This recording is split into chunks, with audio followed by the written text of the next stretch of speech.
Metroid Prime news. So not Metroid Prime 4, but a fan-made public demo of Metroid Prime 2D. So Prime 2D. So it's a 2D Demake of Metroid Prime was released this week. So many developers have worked on this. So we should say Team SCU were the ones who released it and have worked on it SCU. for Sorry, 15 years. there's a wrestling team called SCU. Sorry, that's that say. Is that where it came from? I'm not sure where it No, stood for. this team. Well, I'm assuming this team has been named that for a while. Predates the wrestling team. SCU. Yeah, and so we've had we had actually an announcement on 1st of April about it, and everyone thought it was a joke. And then the demo came out on a forum, and yeah, it was real. So, have you guys played this short demo that's available for everyone for free? Mike, So Mike I is saying personally have no, not. Swinny, No. so I have played this. I've played this Ooh. quite a bit actually. and I have played it as well. So I've been a good boy on this one. Nice. This ain't Metroid 99. This is No, I wanted to play Pac-Man 99, but I couldn't because I had my LA Noir game going, so I couldn't quit out of it. But yeah, what did you think of it, Swinny? Because I've played maybe half of Metroid Prime. I'm halfway through, and you've obviously beaten that game. So what did you think of this? yeah. I did quite a few playthroughs of Metroid Prime, so it's kind of like it's such a love for that game. And yeah, this is from what they've shown, the demo is quite short. It covers the first kind of intro areas of Tallon IV, which is after the I think Frigate Orphean like intro part of Metroid Prime, and it goes up until the first boss of Metroid Prime, which is like the Wasp Hive. It's really interesting what they've done with the controls. And initially, I was a little like, huh, and then I grew to love it. Which is currently the demo only supports keyboard and mouse, but it's essentially free aiming with a mouse cursor, which does kind of make it. It obviously feels very different than other 2D Metroid games because of that, but also feels closer to Metroid Prime because in that game you obviously have free aiming. Um, I really love this demo. There's some things that I think that didn't maybe like to me it's weird. It didn't actually feel like Metroid Prime in the way that I've read a lot of other people say this is like Metroid Prime exactly in 2D. To me, it felt like its own thing, but it did have. I could see what they were going for, and the atmosphere of Metroid Prime was there. And some of the music that they've done, and the original music and compositions and remixes and stuff, is fantastic. But yeah, I really enjoyed it. So I don't know what you think of it. I mean, it's kind of boring, but I kind of almost echo your sentiments exactly. So I've played like half of Metroid Prime, so I've played all the bit that the game refers to, and I love the controls. I was also equally quizzical, I guess you could say, about, when they sort of say there's WASD and mouse free aim. I'm like, really? Like, and I'm a huge Metroidvania fan, debatably the biggest one. Mike says that he's the biggest one. We'll see. Um, but I'm definitely the biggest Metroid fan.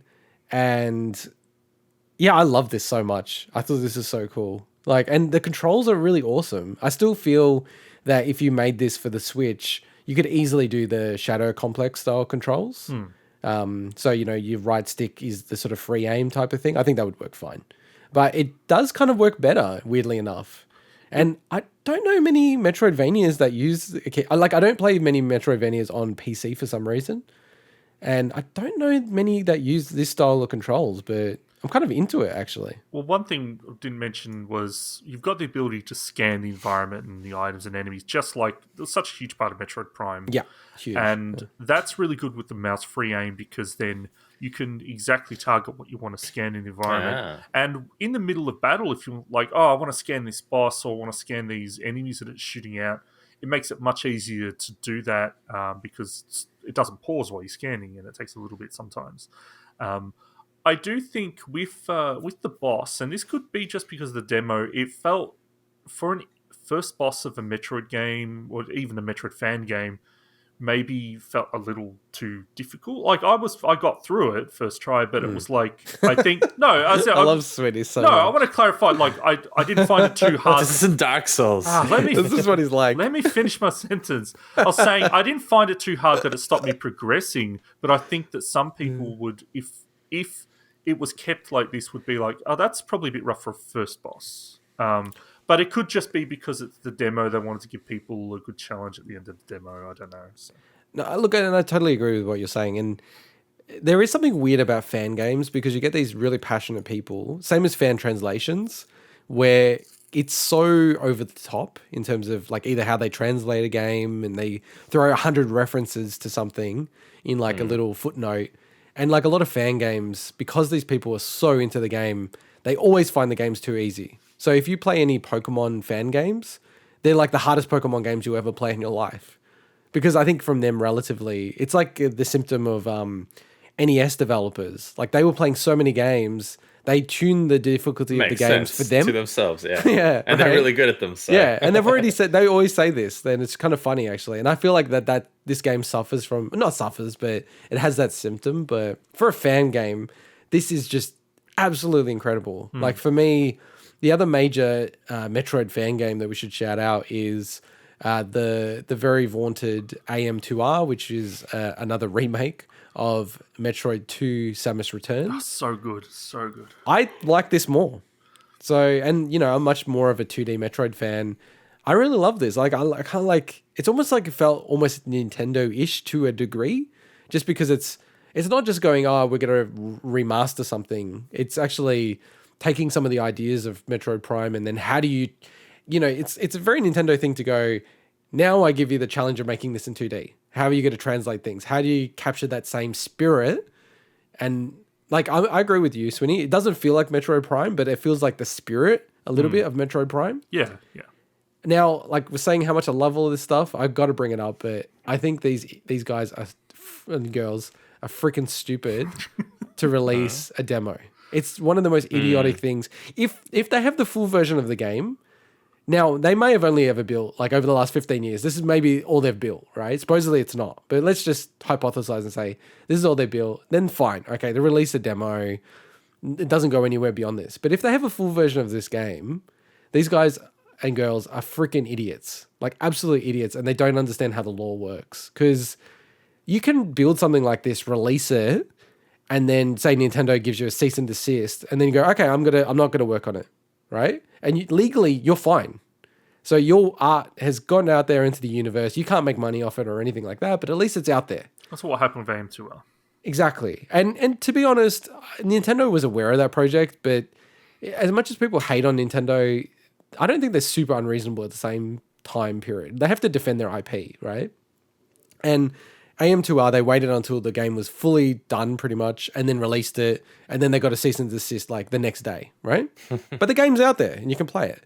These guys are absolute idiots if they have a full version of this game that's like a couple of months away because it's inevitable. They're going to get a cease and desist from Nintendo. They haven't, as far as we are aware of at this stage, but they will. They will get a cease and desist because it's Samus. They're calling it Samus. They're saying it's Metroid Prime 2D.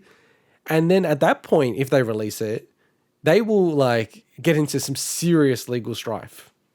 Do you think that for this demo specifically, if they wanted to get it out there so they could get people, like, first of all, you want stuff out there because you've been working hard on something, so you want people to experience it. But for this demo, do you think they could have used like replacement assets, made like any mention of anything that was related to Metroid was named something else, and then it's like, then they could easily swap it at any time when they go to release it. Do you think they would have been fine in that situation?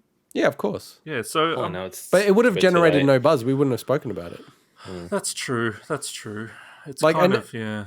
It's really cool and everything, but there is an element of it that's extra cool because you know Metroid Prime and you can see what they're doing with it and the creative challenge that they have. It's just if they've got a full game of this, they are insanely stupid. So what if hypothetical, just to give them some guidance, what if now they re-release the game with completely different assets? So it's basically a completely different game. Same mechanics, same everything. Just it's not called Metroid. It doesn't have Samus in it.